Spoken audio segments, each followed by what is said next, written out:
जिस तरह से पूरे देश में कोरोना संक्रमण की दूसरी लहर फैल रही थी, उसे रोकने के लिए केवल एक ही इलाज था, वो था टीकाकरण।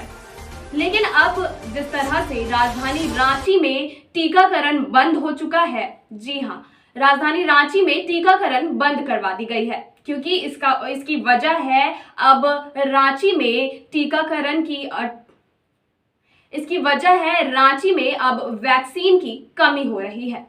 दरअसल 15 जुलाई को ही केंद्र सरकार ने राज्य सरकार को 3,16,980 टीका भेजा था। इसके बावजूद राज्य में टीकाकरण कम पड़ गया, क्योंकि वैक्सीन जितनी आई थी उसकी कमी के वजह से अब लोगों को टीकाकरण नहीं हो रहा है और लोग अस्पतालों से वापस घर जा रहे हैं।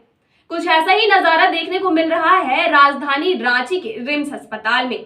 रिम्स अस्पताल, जो कि झारखंड की सबसे बड़ी अस्पताल माना जाता है, इलाज करवाने के लिए लोग अलग अलग जिलों से यहां पर आते हैं, लेकिन इसके बावजूद रिम्स अस्पताल में पिछले कुछ दिनों से टीकाकरण की कमी नजर आ रही है। लोग आ रहे हैं दूसरे जिलों से रिम्स अस्पताल में ये आस लगाकर आ रहे हैं कि वो राजधानी रांची का सबसे बड़ा अस्पताल है, जहां पर किसी भी चीज की कमी नहीं होगी।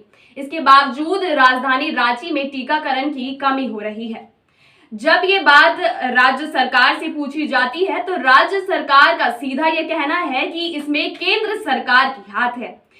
वो अपना पूरा पलड़ा झाड़ देते हैं केंद्र सरकार पर। वहीं अगर केंद्र सरकार से ये सवाल उठाई जाए तो केंद्र सरकार का कहना है कि वो जितने भी खेप भेजते हैं हर राज्यों में सामान्य तौर पर भेजा जाता है। इसके बावजूद अगर झारखंड सरकार में टीकाकरण की कमी हो रही है तो इसमें झारखंड सरकार की कमी है। ऐसे में जब दोनों सरकार एक दूसरे के ऊपर निशानेबाजी कर रही है, एक दूसरे के ऊपर थोप रही है चीजों को, तो ऐसे में यह अनुमान लगाना मुश्किल होगा कि आखिर आगे राजधानी की स्थिति क्या होगी। इससे आप ये अनुमान लगा सकते हैं कि जब टीकाकरण में इतनी देर हो रही है, एक दूसरे के ऊपर कयास साधे जा रहे हैं, तो आगे जो संभावित तीसरी लहर है उसमें केंद्र सरकार और राज्य सरकार क्या कुछ करेगी।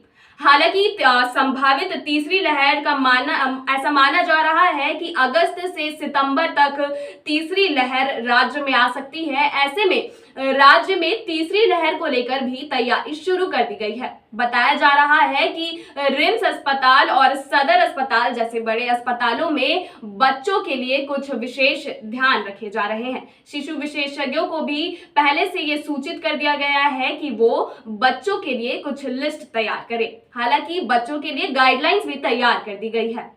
शिशु विशेषज्ञों का कहना है कि अगर झारखंड में तीसरी लहर आती है तो इसमें 8 लाख बच्चों पर इसका असर पड़ सकता है और 4,000 से अधिक बच्चों को आईसीयू की जरूरत पड़ सकती है।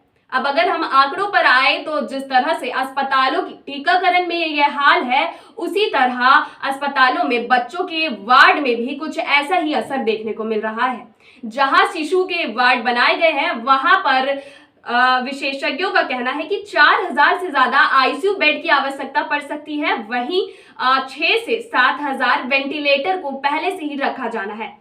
लेकिन अगर मैं आंकड़ों की बात करूं तो अस्पतालों में लगभग 2,000 भी बच्चों के लिए वेंटिलेटर की सुविधा नहीं दी गई है। ऐसे में केंद्र सरकार को ये सोचने की जरूरत है कि अगर तीसरी लहर आ जाती है तो वो किस तरह से झारखंड के बच्चों का बचाव करेंगे।